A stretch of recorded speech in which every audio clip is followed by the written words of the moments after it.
Hello guys and welcome back to best car picks. നമുക്കറിയാം ഇന്ത്യയിൽ സ്റ്റെല്ലാൻഡിസ് group കുറച്ച് കാലമായിട്ട് അത്ര നന്നായിട്ടല്ല പെർഫോം ചെയ്തുകൊണ്ടിരിക്കുന്നത്. പണ്ട് നമ്മുടെ കോമ്പസ് ഒക്കെ ഇറങ്ങിയ സമയം, അതായത് 2017 ജീപ്പ് അത്യാവശ്യം നല്ല രീതിയിൽ ആ വാഹനം വിറ്റുകൊണ്ടിരുന്നതാണ്. പക്ഷെ അത് കഴിഞ്ഞ് ഇങ്ങനെ കാലം മുന്നോട്ട് പോകും തോറും കോമ്പസിൻ്റെ ഡിമാൻഡും കുറഞ്ഞു വന്നു. ആൻഡ് ജീപ്പ് പ്രത്യേകിച്ച് വേറെ വണ്ടികളൊന്നും ഇറക്കിയില്ല. അതുകൊണ്ട് അവർക്ക് ഇപ്പോഴത്തെ മാർക്കറ്റ് എന്ന് പറയുന്നത് വളരെ കുറവാണ്. കുറച്ച് പേര് മാത്രമേ മെറിഡിയൻ അല്ലെങ്കിൽ കോമ്പസ് ഒക്കെ വാങ്ങുന്നുള്ളൂ. അതിന് മുകളിലേക്ക് പോയി കഴിഞ്ഞാൽ പിന്നെ റാംഗ്ലറും ഗ്രാൻഡ് ചെറോക്കിയൊക്കെ വളരെ ലിമിറ്റഡ് നമ്പേഴ്സിലാണ് അവർ വിൽക്കുന്നത്. എന്തായാലും അതൊക്കെ കാരണം തന്നെ ഇപ്പോൾ ഈ അടുത്ത് നമ്മുടെ സ്റ്റെല്ലാൻഡിസ് ഇന്ത്യയുടെ CEO മാറിയായിരുന്നു. CEO ഓർ MD എന്നൊക്കെ വേണമെങ്കിൽ പറയാം. ശൈലേഷ് ഹസേല എന്ന് പറയുന്ന ആളാണ് ഇപ്പോഴത്തെ നമ്മുടെ സ്റ്റെല്ലാൻഡിസ് ഗ്രൂപ്പിൻ്റെ ഇന്ത്യയിലെ MD.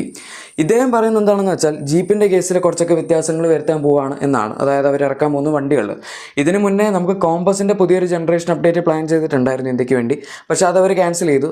ഇവാലുവേഷന് ശേഷം ഇന്ത്യയിൽ അത് അത്ര വയബിൾ അല്ല, ഇറക്കിയാലും ഭയങ്കര റേറ്റ് കൂടുതലായിരിക്കും, ആരും വാങ്ങില്ല എന്നൊക്കെ പറഞ്ഞ് അവരത് മൊത്തത്തിൽ തള്ളിക്കളഞ്ഞായിരുന്നു. പക്ഷേ ഇപ്പോൾ ഇവർ പറയുന്നത് എന്താണ് എന്ന് വെച്ച് കഴിഞ്ഞാൽ ഇന്ത്യക്ക് വേണ്ടി ഒരു പുതിയൊരു SUV ഡെവലപ്പ് ചെയ്യുകയാണ് എന്നാണ്. എനിക്കറിയാം നിങ്ങൾ കുറേ പ്രാവശ്യം കേട്ടിട്ടുണ്ടായിരിക്കുന്നത്. ഈ ജീപ്പിൻ്റെ ഒരു പ്രത്യേകത എന്താണെന്ന് വെച്ചാൽ ഇവരിങ്ങനെ കുറേ ന്യൂസ്, അതായത് ഇവർ തന്നെ ഒഫീഷ്യലായിട്ട് കുറേ കാര്യങ്ങൾ ഇങ്ങനെ പറയും. നമ്മളൊരു പുതിയ SUV ഡെവലപ്പ് ചെയ്യുന്നു, ഒരു പ്രീമിയം SUV ഡെവലപ്പ് ചെയ്യുന്നു, ബഡ്ജറ്റ് SUV ഡെവലപ്പ് ചെയ്യുന്നു, സപ്പോമീറ്റർ SUV ഡെവലപ്പ് ചെയ്യുന്നു എന്നൊക്കെ പറഞ്ഞ് കുറച്ച് കാലം കഴിഞ്ഞ് ഇവർ ഇവാലുവേറ്റ് ചെയ്തതിന് ശേഷം ഇവർ തന്നെ പിന്നെ ഒഫീഷ്യലായിട്ട് പറയും ഞങ്ങളത് ഇറക്കാൻ പ്ലാൻ ചെയ്തിരുന്നു, പക്ഷേ അത് കഴിഞ്ഞ് ഇവാലുവേഷന് ശേഷം ഞങ്ങൾക്ക് മനസ്സിലായി ഇന്ത്യയിൽ അത് വയബിൾ അല്ല, അതുകൊണ്ട് ഞങ്ങളത് ക്യാൻസൽ ചെയ്യുന്നു. ഈ വണ്ടി അങ്ങനെ ആവില്ല എന്ന് ഞാൻ 100% ഉറപ്പൊന്നും പറയുന്നില്ല. കാരണം ജീപ്പിൻ്റെ കേസ് ഇപ്പോൾ കുറേ വർഷങ്ങളായിട്ട് നമ്മൾ ഇത് തന്നെയാണ് കണ്ടുവരുന്നത്. ഇത് കോമ്പസ് ഇറങ്ങി അടുത്ത വർഷം മുതൽ തുടങ്ങിയതാണ്. ഇന്ത്യയിൽ റെനഗേഡ് വരുന്നു എന്ന് പറഞ്ഞു. അത് കഴിഞ്ഞിട്ട് ഇപ്പോൾ ഇതുവരെ റെനഗേഡ് വന്നിട്ടില്ല. അതുപോലെ വേറെ വണ്ടികളൊന്നും അവർ ഇതുവരെ ഇറക്കിയിട്ടില്ല. എന്തായാലും ഇപ്പോൾ ഇവരുടെ പുതിയതായിട്ട് വന്നിരിക്കുന്ന CEO പറയുന്നത് എന്താണെന്ന് വെച്ചാൽ ജീപ്പിന് ഇനി ഇന്ത്യയിൽ പിടിച്ച് നിൽക്കണമെങ്കിൽ 20 lakhsന് താഴെ ഒരു വാഹനം ഇറക്കിയാലേ അത് പറ്റുള്ളൂ എന്നാണ്. ഇപ്പോൾ നമ്മൾ അവരുടെ ഒരു സാഹചര്യം നോക്കുകയാണെങ്കിൽ കോമ്പസ് ആണ് ഏറ്റവും എൻട്രി ലെവൽ ജീപ്പായിട്ട് ഇവിടെ നിൽക്കുന്നത്. ആൻഡ് അത് തന്നെ 20 lakhsന് മുകളിലാണ് എക്സ്ഷോറൂം പ്രൈസ് ഒക്കെ വരുന്നത്. അതായത് ഓൺ റോഡ് എങ്ങനെയായാലും നമ്മളൊരു കോമ്പസ് എടുക്കുമ്പോൾ 24-25 lakhsനടുത്ത് അറ്റ്ലീസ്റ്റ് കൊടുക്കേണ്ടി വരും. പിന്നെ ഇപ്പോൾ കോമ്പസിൽ ഒരു പെട്രോളും കൊടുക്കുന്നില്ല, ഡീസൽ മാത്രമേ ഉള്ളൂ. അതുകൊണ്ട് അത്യാവശ്യം എക്സ്പെൻസീവ് ആണ് കോമ്പസ്. അതുകൊണ്ട് തന്നെ അതിനേക്കാൾ സൈസിൽ കുറച്ചും കൂടെ ചെറിയ, അതിൻ്റെ തൊട്ട് താഴെ നിൽക്കുന്ന ഒരു വാഹനമാണ് ഇനി ഇവർ ടാർഗറ്റ് ചെയ്യുന്നത്. ആ സ്പേസിൽ വണ്ടി ഇറക്കി ഇന്ത്യയിൽ പിടിച്ച് നിൽക്കുക എന്ന് പറയുന്ന ഒരു സംഭവമാണ് അവർ ഉദ്ദേശിക്കുന്നത്. അതായത് അടുത്തൊരു 7 to 8 yearsനുള്ളിൽ വരെ അവർ ഇത് ഇറക്കി കഴിഞ്ഞാൽ പ്രത്യേകിച്ചൊന്നും ചെയ്യില്ല.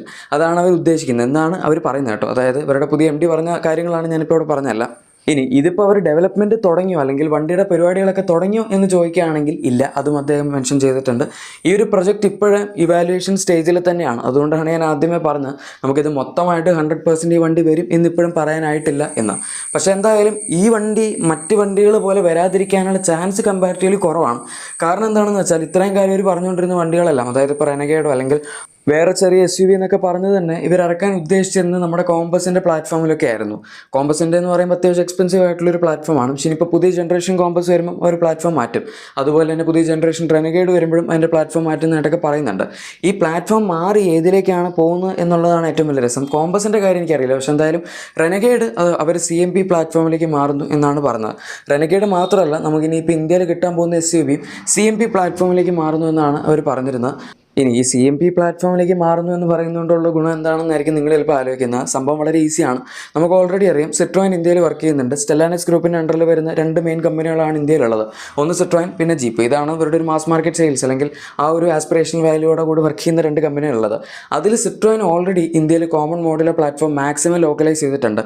95% അടുത്തൊക്കെ ലോക്കലൈസേഷൻ ഈ ഒരു പ്ലാറ്റ്ഫോമിന് അച്ചീവ് ചെയ്യാൻ പറ്റിയിട്ടുണ്ട് എന്നാണ് സിട്രോയിൻ ക്ലെയിം ചെയ്യുന്നത്. ഈ സിട്രോയിൻ്റെ വണ്ടികൾ ഏതാണെന്ന് നമുക്കറിയാലോ. ബസാൾട്ട് ഈ അടുത്ത് വന്ന വണ്ടി, അതുപോലെ തന്നെ പിന്നെ കുറച്ച് മുന്നേ വന്ന C3 ആക്ട്രോസ്, C3 ഇത്തരത്തിലുള്ള വണ്ടികളെല്ലാം തന്നെ വരുന്നത് ഇവരുടെ ഈ CMP എന്ന് പറയുന്ന കോമൺ മോഡുലർ പ്ലാറ്റ്ഫോം ബേസ്ഡ് ആണ്.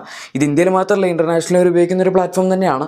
പക്ഷേ ഈ ഒരു സംഭവത്തിനെ ബേസ്ഡ് ആയിട്ട് ഇനി പുതിയ ജീപ്പിൻ്റെ SUV വരുന്നു എന്ന് പറയുമ്പം അവരുടേതായിട്ടുള്ള രീതിയിൽ ഒരുപാട് പണിയെടുക്കേണ്ടി വരില്ല. കാരണം പ്ലാറ്റ്ഫോം ഓൾറെഡി സിട്രോയിൻ ഇവിടെ ഉണ്ടാക്കി വെച്ചിട്ടുണ്ട്. ഇനിയിപ്പോൾ അവർക്ക് ജസ്റ്റ് അതിൻ്റെ ബേസ് ചെയ്തിട്ടുള്ള ജീപ്പിൻ്റെ ഒരു വണ്ടി ഇറക്കിയാൽ മതി. അതായത് ഇപ്പോൾ ഡിസൈനിൻ്റെ കാര്യത്തിലൊക്കെ അവർക്ക് വർക്ക് ചെയ്യേണ്ടി വരും. എഞ്ചിൻ ഓപ്ഷൻസിൻ്റെ കേസാണെങ്കിലും നമുക്ക് മിക്കവാറും സിട്രോയിനിൽ ഉപയോഗിക്കുന്ന 1.2 ടർബോ ഒക്കെ അവർ തരാനുള്ള ചാൻസ് ഉണ്ട്. പിന്നെ കുറച്ച് കാലം മുന്നേ ന്യൂസ് വന്നിരുന്നു 1.6 ലിറ്റർ ടർബോ പെട്രോളൊക്കെ ജീപ്പ് ഇന്ത്യക്ക് വേണ്ടി ഉപയോഗിക്കും, അവർക്ക് സിട്രോയിൻ്റെ 1.2 ടർബോ വേണ്ട എന്നൊക്കെ പറഞ്ഞ്. എന്തായാലും എഞ്ചിൻ ഓപ്ഷൻസിൽ നമ്മളിപ്പം ഒരു കൺക്ലൂഷനിലേക്ക് എത്തുന്നത് എന്തായാലും ശരിയായിരിക്കില്ല. കാരണം വണ്ടി വരാൻ ഇനി ഇഷ്ടംപോലെ സമയമുണ്ട്. ഇപ്പോഴും ജസ്റ്റ് ഇവാലുവേഷൻ സ്റ്റേജിൽ മാത്രം നിൽക്കുന്ന വണ്ടിയാണ്. പക്ഷേ എന്തായാലും നമുക്ക് പറയാൻ പറ്റുന്നത് ഈ ഒരു സംഭവം അത്യാവശ്യം പോസിബിലിറ്റി ഉള്ള കാര്യമാണ് എന്നാണ്. പിന്നെ ഇത് ജീപ്പിൻ്റെ വാഹനമായതുകൊണ്ട് അവർ ഇതുവരെ ഇറക്കിയിട്ടുള്ള വണ്ടികളിലൊന്നും തന്നെ 4 വീൽ ഡ്രൈവോ അല്ലെങ്കിൽ അറ്റ്ലീസ്റ്റ് ഒരു ഓൾ വീൽ ഡ്രൈവ് സെറ്റപ്പ് എങ്കിലും കൊടുക്കാതെ തന്നിട്ടില്ല. അതിപ്പോൾ ഇൻ്റർനാഷണലി ആണെങ്കിലും ഇന്ത്യയിലും ആണെങ്കിലും.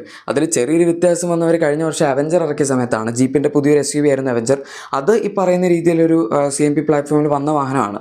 പക്ഷേ ആ വാഹനത്തിൻ്റെ പ്രശ്നം എന്താണെന്ന് വെച്ചാൽ അതിനകത്ത് ഇനീഷ്യലി ഇറക്കിയ സമയത്ത് ഫ്രണ്ട് വീൽ ഡ്രൈവ് ഓൺലി ആയിരുന്നു, ഓൾ വീൽ ഡ്രൈവ് സെറ്റപ്പ് ഒന്നും ഇല്ലായിരുന്നു. അത് കഴിഞ്ഞ് പിന്നെ കുറച്ച് കാലം മുന്നേ അതിൻ്റെ ഇലക്ട്രിക് വന്നപ്പോഴാണ് അവർ അതിൻ്റെ അകത്ത് ഓൾ വീൽ ഡ്രൈവ് സെറ്റപ്പ് കൊടുത്ത് ഡുവൽ മോട്ടർ ഒക്കെ വെച്ചിട്ട്.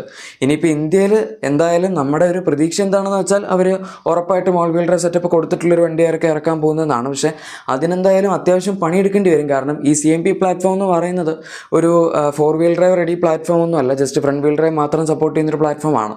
അപ്പോൾ പിന്നെ അവർക്ക് 4 വീൽ ഡ്രൈവ് വണ്ടി ഇറക്കണം അല്ലെങ്കിൽ ഓൾ വീൽ ഡ്രൈവ് സെറ്റപ്പ് എങ്കിലും കൊടുക്കണം എന്നുണ്ടെങ്കിൽ കുറച്ച് ബുദ്ധിമുട്ട് തന്നെയാണ്. ഇപ്പോൾ കോമ്പസിലൊക്കെ ആണെങ്കിലും ഒരു ഓൾ വീൽ ഡ്രൈവ് കൊടുക്കുന്നുണ്ട്. അതിൻ്റെ അകത്ത് ലോ റേഷ്യോ ട്രാൻസ്ഫർ കേസ് ഒന്നുമില്ല.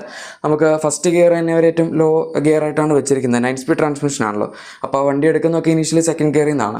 അങ്ങനത്തെ സെറ്റപ്പ് ഒക്കെ വെച്ചിട്ട് വേണമെങ്കിൽ അവർക്ക് ഈ ഒരു വാഹനത്തിലും കൊടുക്കാൻ പറ്റുമായിരിക്കും. അങ്ങനെ കൊടുക്കുകയാണെങ്കിൽ നമുക്ക് ഈ സെഗ്മെൻറ്റിൽ അത്യാവശ്യം എക്സ്ക്ലൂസിവിറ്റി ഉള്ള ഒരു വാഹനമാണിത് എന്നും പറയാം. കാരണം ഈ സെഗ്മെൻറ്റിൽ ഓൾ വീൽ ഡ്രൈവ് ഓഫർ ചെയ്യുന്ന വളരെ കുറച്ച് വണ്ടികൾ മാത്രമേ ഉള്ളൂ. കുറച്ചെന്ന് പറയുമ്പോൾ രണ്ടും ഒരു കമ്പനിയുടെ ആണെന്ന് വേണമെങ്കിൽ പറയാം. നമ്മുടെ മാരുതി സുസുക്കിയും അതുപോലെ ടൊയോട്ടയാണ് കൊടുക്കുന്നത്. അതായത് ഹൈറൈഡിലും ഗ്രാൻഡ് വിറ്റാരിലും മാത്രമാണ് നമുക്കിപ്പോൾ ഓൾ വീൽ ഡ്രൈവ് വരുന്നത്. ആ 2 വണ്ടികൾ ഇല്ലാത്തതിന് മുന്നേ നമുക്ക് ഡസ്റ്ററിലാണ് ഓൾ വീൽ ഡ്രൈവ് കിട്ടിക്കൊണ്ടിരുന്നത്.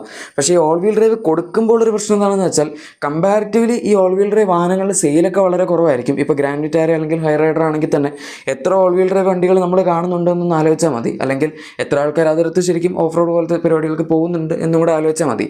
അതിപ്പം ഓൾ വീൽ ഡ്രൈവ് എന്ന് പറയുമ്പം ഇത്തരത്തിലുള്ള നമ്മുടെ മോണോകോക്ക് പ്ലാറ്റ്ഫോം ബേസ്ഡ് ആയിട്ടുള്ള സോഫ്റ്റ് റോഡ് വാഹനങ്ങൾക്ക് ഓൾ വീൽ ഡ്രൈവ് കൊടുക്കുന്ന ഒരു ഡീസൻറ്റ് കേപ്പബിലിറ്റി കൊടുക്കാനാണ്. ഭയങ്കര ഹാർഡ് കോർ ഓഫ് റോഡിംഗ് ഒക്കെ അത് വെച്ച് പോകാൻ നോക്കിക്കഴിഞ്ഞാൽ പണി കിട്ടും. കാരണം നമുക്ക് അതിൻ്റെ അപ്രോച്ച് ആംഗിൾ, ഡിപ്പാർച്ചർ ആംഗിൾ, അത്തരത്തിലുള്ള കാര്യങ്ങളൊക്കെ ഒരു സാധാരണ SUV പോലെ തന്നെയാണ്. അതായത് നമ്മുടെ നല്ലൊരു കുത്തനെ ട്രെയിലൊക്കെ കൊണ്ട് കയറ്റുകയാണെങ്കിൽ വണ്ടിയുടെ അടി ഈസി ആയിട്ട് തട്ടാനുള്ള ചാൻസ് ഉണ്ട്. കോമ്പസിനൊക്കെ ആ പ്രശ്നം ഉണ്ടായിരുന്നു ഇനീഷ്യലി. അതുകൊണ്ടാണ് അവർ അതിൻ്റെ ട്രെയിൽ ഹോക്കൊക്കെ ഇറക്കിയത്. അതിൻ്റെ ബമ്പറൊക്കെ കുറച്ചും കൂടെ സ്മൂത്തും ചെയ്തിട്ടുള്ള സംഭവമായിരുന്നു. അതായത് അപ്രോച്ച് ആംഗിൾ, ഡിപ്പാർച്ചർ ആംഗിൾ അതൊക്കെ ബെറ്റർ ആക്കാനായിട്ട്. എന്തായാലും ഈ വാഹനത്തിൽ അങ്ങനെ ഒരു സംഭവം വരികയാണെങ്കിൽ നല്ലതായിരുന്നു. ഇനിയിപ്പോൾ ഇൻ കേസ് വന്നില്ലെങ്കിലും അങ്ങനെ ആരും പ്രത്യേകിച്ച് കെയർ ചെയ്യും എന്നെനിക്ക് തോന്നുന്നില്ല. കുറച്ച് കാലത്തേക്ക് ഇപ്പോൾ ജീപ്പിൻ്റെ എന്തൂസിയാസ്റ്റ് ഒക്കെ ഉണ്ടെങ്കിൽ അവർ പറയുമായിരിക്കും, ഈ ഒരു വാഹനത്തിനകത്ത് അല്ലെങ്കിൽ ജീപ്പിൻ്റെ SUVയിൽ 4 വീൽ ഡ്രൈവ് ഇല്ല, ഓൾ വീൽ ഡ്രൈവ് ഇല്ല എന്നൊക്കെ. പക്ഷേ അത് കഴിഞ്ഞ് ആൾക്കാർ വാങ്ങുന്ന കേസിലേക്ക് വരുമ്പം ഉറപ്പായിട്ടും ആൾക്കാർ വാങ്ങുന്ന 2 വീൽ ഡ്രൈവ് തന്നെയായിരിക്കും.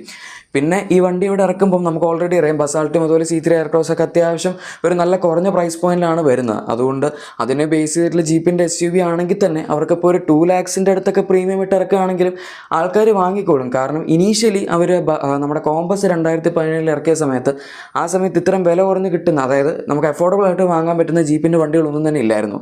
റാംഗ്ലറും ഗ്രാൻഡ് ചെറോക്കി ഒക്കെ ഉണ്ടായിരുന്നെങ്കിലും ഭയങ്കര എക്സ്പെൻസീവ് ആയിട്ടുള്ള വണ്ടികളായിരുന്നു. CBU ഫോർമാറ്റിലാണ് ഇന്ത്യയിലേക്ക് വന്നുകൊണ്ടിരുന്നത്. അപ്പോൾ പെട്ടെന്ന് ജീപ്പ് ഇത്രയും അഫോർഡബിൾ ആയിട്ടുള്ളൊരു വണ്ടി ഇറക്കിയപ്പം കോമ്പസ് ആ സമയത്ത് കയറി ഇങ്ങോട്ട് ക്ലിക്കായി.